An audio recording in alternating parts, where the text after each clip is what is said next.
बलूचिस्तान पाकिस्तान का क्षेत्रफल के हिसाब से सबसे बड़ा सूबा है, जो देश के कुल लैंड मास का लगभग 44% हिस्सा कवर करता है। लेकिन हैरानी की बात यह है कि देश के करीब आधे हिस्से पर कब्जा रखने वाले इस प्रांत पर आज इस्लामाबाद की सरकार और सेना का कंट्रोल पूरी तरह छूटता हुआ नजर आ रहा है। यह इलाका प्राकृतिक संसाधनों जैसे गैस, सोना और तांबा से बेहद अमीर है, लेकिन फिर भी यहाँ के लोग पाकिस्तान की सबसे गरीब आबादी में गिने जाते हैं। यही वजह है कि आज बलूचिस्तान के हालात किसी आम कानून व्यवस्था की समस्या से बढ़कर एक फुल स्केल गृहयुद्ध की तरफ बढ़ चुके हैं। पाकिस्तान की सेना ने बगावत को कुचलने के लिए अपने ही नागरिकों के खिलाफ बड़े पैमाने पर मिलिट्री ऑपरेशन शुरू कर दिया है, जिसमें अब जमीनी सैनिकों के साथ साथ हेलीकॉप्टर, गनशिप और आधुनिक ड्रोन का खुलकर इस्तेमाल हो रहा है।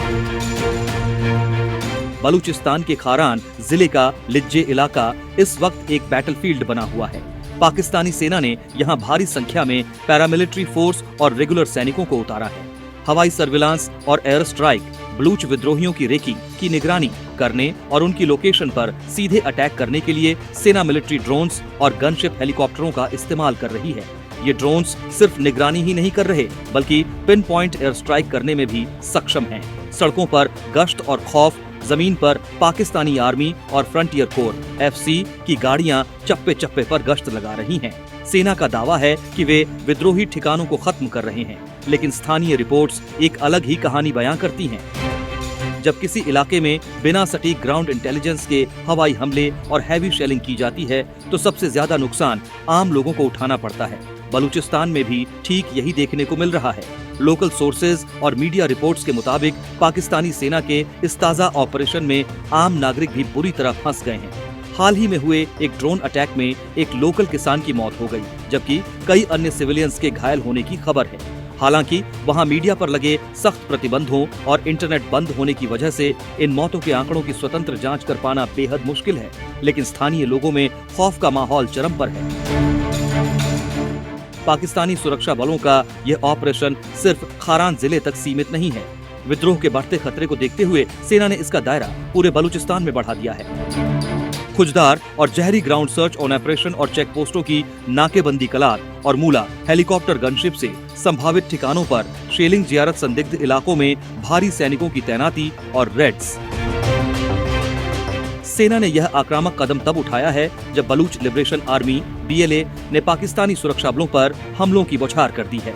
BLA ने हाल के दिनों में कई बड़े हमलों की जिम्मेदारी ली है, जिनमें सेना की चौकियों, कॉन्वॉय और गश्ती टीमों को निशाना बनाया गया। इन हमलों में दर्जनों पाकिस्तानी सैनिक अपनी जान गंवा चुके हैं, जिससे मुनीर, प्रशासन और सेना बैकफुट पर आ गई है। बलूचिस्तान का यह संकट सिर्फ हथियारों की जंग तक सीमित नहीं है। अब इसमें जन आंदोलन का एक बहुत बड़ा आयाम जुड़ चुका है, जिसने पाकिस्तान सरकार की नींद उड़ा दी है। एक बलूच यकजहती कमेटी का नेतृत्व युवाओं, मानवाधिकार कार्यकर्ताओं और विशेष रूप से बलूच महिलाओं ने इस आंदोलन की कमान संभाल रखी है। बलूच यकजहती कमेटी जैसे संगठन शांतिपूर्ण लेकिन बेहद आक्रामक तरीके से सरकार के खिलाफ मोर्चा खोले हुए हैं। 2. लापता लोगों का मुद्दा बलूचिस्तान में सालों से बिना किसी कानूनी प्रक्रिया के युवाओं और एक्टिविस्टों को उठाकर गायब करने का आरोप पाकिस्तानी सेना पर लगता रहा है। प्रदर्शनकारी अब इन लापता लोगों की सुरक्षित वापसी और बुनियादी इंसानी अधिकारों की मांग कर रहे हैं। 3. Highway jam and economic blockade. Baloch प्रदर्शनकारियों ने सूबे को बाकी पाकिस्तान से जोड़ने वाले प्रमुख नेशनल हाईवे को ब्लॉक कर दिया है। इससे न केवल सेना की आवाजाही प्रभावित हुई है, बल्कि व्यापारिक सप्लाई चेन पूरी तरह ठप पड़ गई है, जिससे अधिकारियों पर चौतरफा दबाव बन गया है। हथियारबंद विद्रोह और सड़कों पर उतरते आम नागरिकों का यह कॉम्बिनेशन साफ इशारा कर रहा है कि ताकत के बल पर बलूचिस्तान की आवाज दबाने का पाकिस्तान का पुराना पैंतरा अब फेल हो चुका है। अगर जल्द ही कोई राजनीतिक समाधान नहीं निकाला गया, तो बलूचिस्तान को पूरी तरह से गृहयुद्ध की आग में झुलसने से बचा पाना मुश्किल होगा।